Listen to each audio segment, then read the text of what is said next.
다 함께 하나님의 말씀 요한복음 3장 3절로 7절을 교독하겠습니다.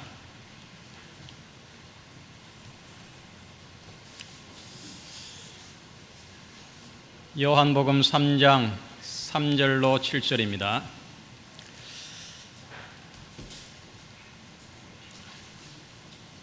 제가 먼저 교독하겠습니다. 예수께서 대답하여 가라사대 진실로 진실로 내게 이르노니 사람이 물과 사람이 거듭나지 아니하면 하나님 나라를 볼 수 없느니라.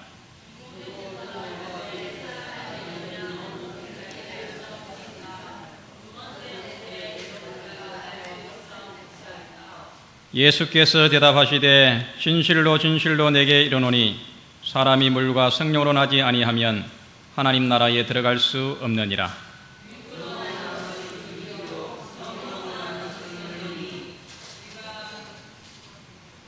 내가 내게 거듭나야 하겠다 하는 말을 기히 여기지 말라. 여러분 오늘 안식일이 즐거우십니까?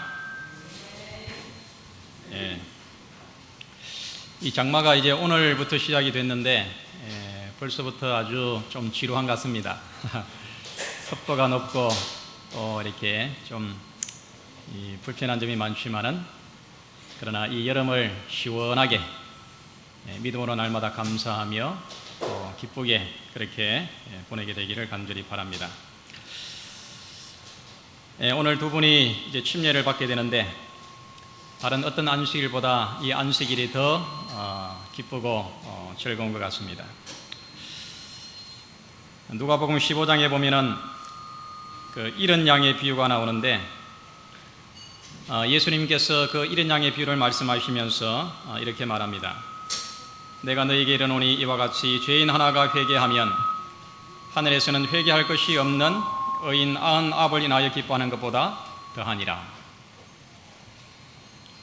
한 죄인이 회개하고 돌아올 때에 하늘에서는 회개할 것이 없는 의인 99을 인하여 기뻐하는 것보다 더 기뻐한다.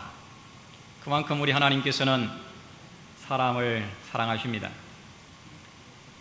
한 사람이 세상에서 방황하다가 하나님의 사랑을 깨닫고 회개하고 주의 품으로 돌아올 때에 하늘에서는 큰 축제가 벌어지게 되는 것입니다. 오늘은 저의 개인적으로도 아주 의미 있는 날입니다. 두 생일이 겹친 날입니다. 저의 육신의 생일과 또 침례받은 생일이 오늘 한 날입니다. 제가 음력으로 5월 11일이 저의 생일인데 침례받은 날은 6월 30일입니다. 공교롭게 오늘 한 날에 이렇게 겹쳤습니다. 29년 전에 지금 옛날에 대구 백화점 옆에 있던 대구 중앙교회에서 침례를 받았던 그때의 이 감동이 지금도 늘 이렇게 살아있는 것 같습니다. 오늘 침례를 받으시는 우리 오회자 또 우리 김수정 자매의 이 침례를 진심으로 축하를 드립니다. 사람은 두 번 태어난다고 말합니다. 한 번은 모태에서 태어나고 두 번째는 이 자로부터 태어난다. 자기 자신으로부터 태어난다. 이것은 이 철학자들이 하는 말입니다. 이 자연도 이것을 우리들에게 가르쳐 줍니다. 유충이 아무리 발악을 해도 그가 저 푸른 창공을 날 수가 없습니다. 유충이 번데기가 됐다가 다시 번데기에서 깨어나와야지만이 이 나방이 돼가지고 이렇게 나비가 돼가지고 하늘을 높이 날 수가 있는 것입니다. 이 솔개는 이 40살이 넘으면 그의 이빨도 무뎌지고 발톱도 무뎌져 가지고 더 이상 사냥을 할 수가 없다고 합니다. 그래서 그 무뎌진 이빨과 이 부리와 그 발톱을 새롭게 하기 위해 가지고 아주 처절한 이 자기와의 싸움을 합니다. 그 부리를 바위에다가 쪼아 가지고는 그 부리를 완전히 빠지게 그렇게 하고 그 다음에 자기의 이빨로 부리로 또 그 발톱을 일일이 쪼아가지고 그 발톱을 다 빼버립니다. 그렇게 하고 나서 이제 새 부리가 나오고 발톱이 나와서 남은 또 30년의 생애를 그가 살아간다고 합니다. 그러나 성령이 말하는 거듭남은 다릅니다. 이 좌로부터 나는 것도 아니고 아래에서부터 깨어나는 것도 아니고 자신을 깨뜨려서 다시 태어나는 것도 아닙니다. 성령의 거듭남은 이 물과 성령으로 다시 태어나는 것입니다. 바로 이 침례를 통해서 새로운 인생을 시작하게 되는 것입니다. 오늘 읽은 본문의 그 6절의 말씀을 보면 육으로 난 것은 육이요 영으로 난 것은 영이니 내가 내게 거듭나야 하겠다는 말을 기히 여기지 말라. 죄의 그 타락한 본성을 가지고 살아가는 죄인이 아무리 많이 교육을 받는다 할지라도 아무리 자기 자신을 수도하고 참선을 하고 고행을 한다 하더라도 바른 사람이 될 수가 없는 것입니다. 육으로 난 본성은 죽을 수밖에 없는 것입니다. 육은 육인 것입니다. 영으로부터 위로부터 다시 태어나야 하는 것입니다. 여러분 이게 뭔지 아십니까? 좀 알아맞히기가 쉽지 않을 텐데 한번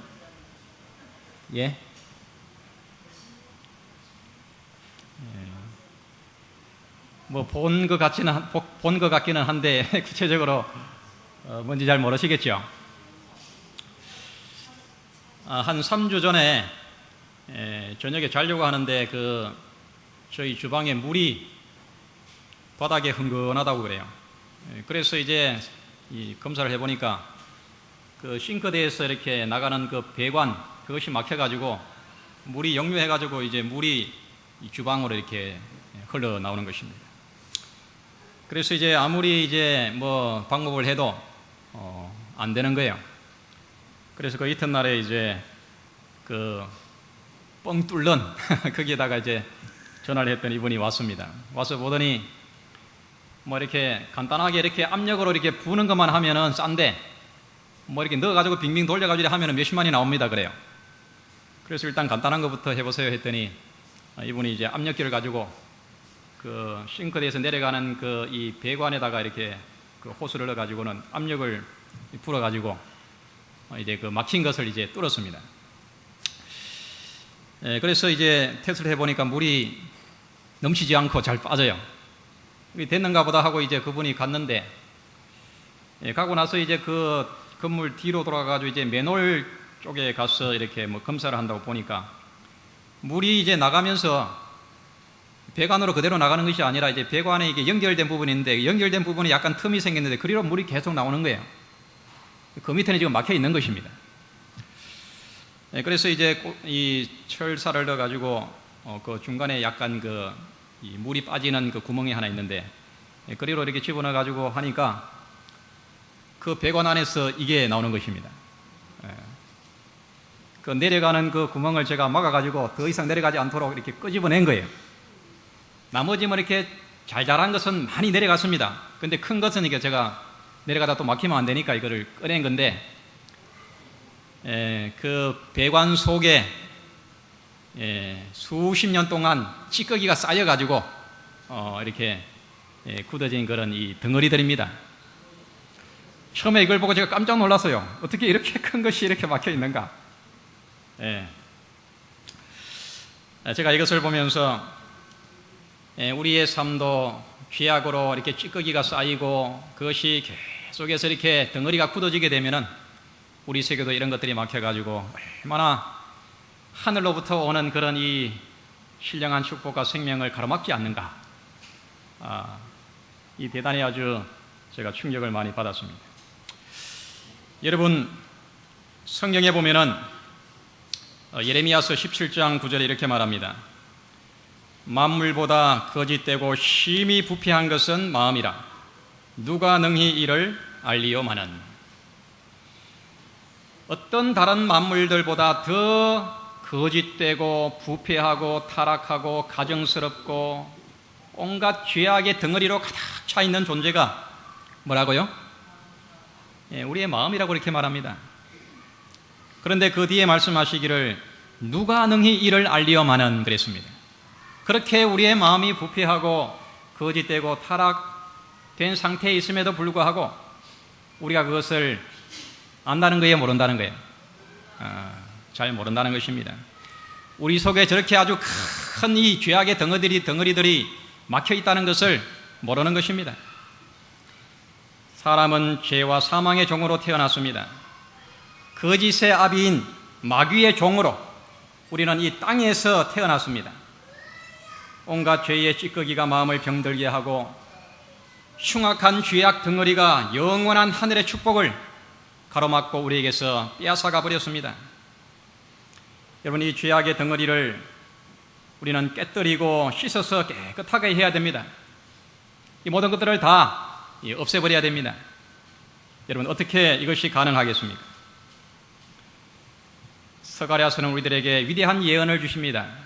스가랴서 13장 1절에 우리 이 말씀을 함께 읽겠습니다. 시작. 그날에 죄와 더러움을 씻는 셈이 다윗의 족속과 예루살렘 거민을 위하여 열리리라. 그날에 죄와 더러움을 씻는 셈이 다윗의 족속과 예루살렘 거민을 위하여 열리리라. 여러분, 그날이 언제입니까? 또 죄와 더러움을 씻는 셈이 무엇입니까? 바로 우리 예수님의 십자가의 보혈을 예언하고 있는 것입니다. 요한복음 19장 34절에 보면 그 중 한 군병이 창으로 옆구리를 찌르니 곧 피와 물이 나오더라. 예수님이 십자가에 돌아가시고 로마 병사가 예수님 옆구리를 찔렸을 때에 그 옆구리에서 피와 물이 흘러나왔습니다. 여러분, 십자가는 죄인의 목욕통입니다.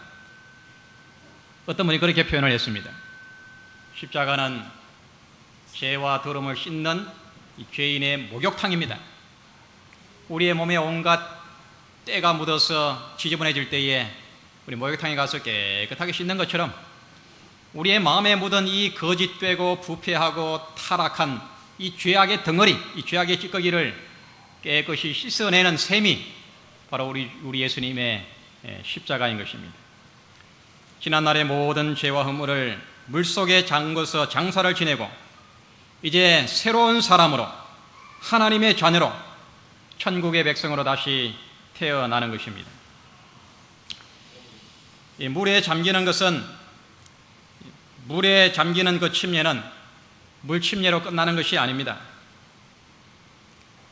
예수님께서 침례를 받으실 때에 마태복음 3장 16절로 17절에 보면은 예수님께서 침례를 받으시고 곧 물에서 올라오실새 하늘이 열리고 하나님의 성령이 비둘기같이 내려 자기 위에 임하심을 보시더니 하늘로서 소리가 있어 말씀하시되 이는 내 사랑하는 아들이요 내 기뻐하는 자라 하시니라. 물로 침례를 받고 올라올 때에 또 어떤 일이 이어집니까? 하늘이 열리고 하나님의 성령이 비둘기같이 임하시고 하늘에서 음성이 들립니다. 이는 내 사랑하는 아들이요 내 기뻐하는 자라.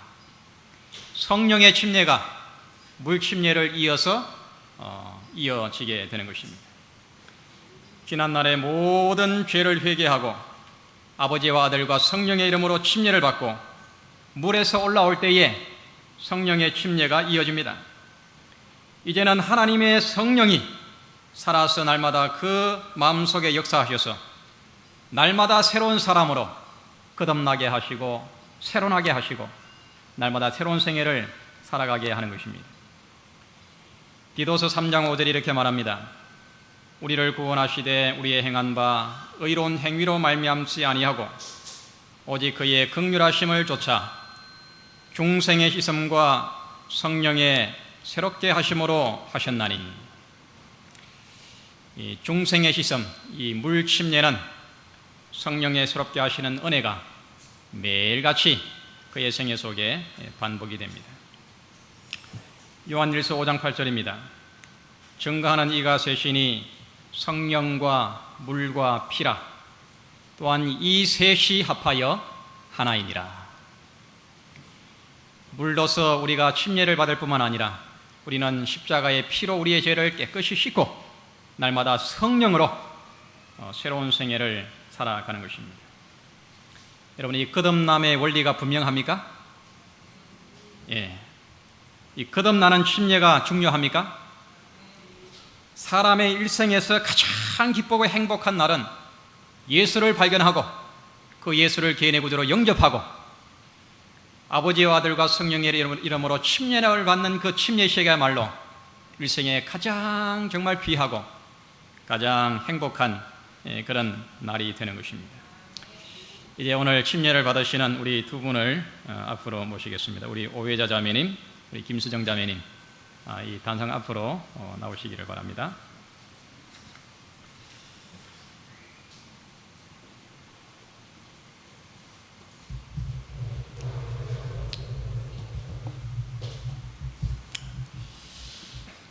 예, 우리 먼저 회중을 보고 서시기 바랍니다. 제가 보기에 왼쪽에 계신 분이 우리 오외자 우리 자매님입니다. 인사해 주시기 바랍니다. 예. 그 다음에 우리 오른쪽에 우리 김수정 자매님. 예. 예. 우리 두 분이 그동안에 침례는 받지 않았지만 얼마나 정말 열심히 교회에 오시고 또 얼마나 열심히 하나님의 말씀을 공부하시고 얼마나 정말 하나님의 이 성도로 살아가고자 하는 그런 열망이 아주 강한지 제가 볼 때 오히려 제가 더 많은 이 은혜와 감동을 받았습니다. 이제 우리 두 분이 침례를 받으시고 성도가 되고 이제 하나님의 자녀가 되고 이제 하늘의 백성이 이제 됩니다. 여러분 많이 기도해 주시고 함께 이제 우리 하늘의 가족이 되어서 끝까지 이 믿음의 경주에서 승리할 수 있도록 많이 격려해 주시고 또 기도해 주시기를 바랍니다. 이 단상을 보고 서시기 바랍니다. 침례 시문을 하겠습니다. 제가 이 7가지 제가 질문을 드릴 때에 그렇게 하겠습니다 이렇게 마음에 결심하시면 오른손으로 이렇게 표시해 주시고 우리 모든 성도님들은 거기에 또 아멘으로 격려해 주시기를 바랍니다. 뿐만 아니라 우리 모든 성도님들도 이전에 침례 받을 때의 이 마음을, 믿음을 다시 한번 새롭게 결심하는 그런 시간이 되기를 바랍니다. 첫 번째, 나는 성경이 하나님의 영감으로 주신 말씀임을 믿겠습니다. 믿으십니까? 예, 손을 들어주세요. 예, 아멘. 두 번째, 나는 성령님의 도우심으로 날마다 변화되는 생애를 살겠습니다. 아멘. 세 번째, 교회의 조직과 질서를 중히 여기며 복음 사업을 위하여 11조와 헌금을 즐겨 드리겠습니다. 아멘. 네 번째, 하나님의 계명과 예수의 믿음을 지키며 제 7일을 안식일로 신실히 지키겠습니다. 아멘. 다섯 번째, 진리에 굳게 서며 절제의 원칙을 따라 생활하겠습니다. 아멘. 여섯 번째, 믿음을 나누어주는 활동적인 그리스도인이 되며 범사의 하나님께 영광을 돌리겠습니다. 아멘. 일곱 번째, 머지않아 오실 주님을 맞이하기 위하여 끝까지 믿음으로 충성할 것을 굳게 결심합니다. 아멘. 이 서원과 결심이 날마다 더 뜨거워지고 더 견고해져서 이들의 생애를 통하여 많은 사람들에게 예수님의 복음을 나누어주고 또 주변에 있는 모든 사람들이 또 하나님을 발견하는 놀라운 축복의 통로가 되기를 간절히 바랍니다. 이제 기도하겠습니다.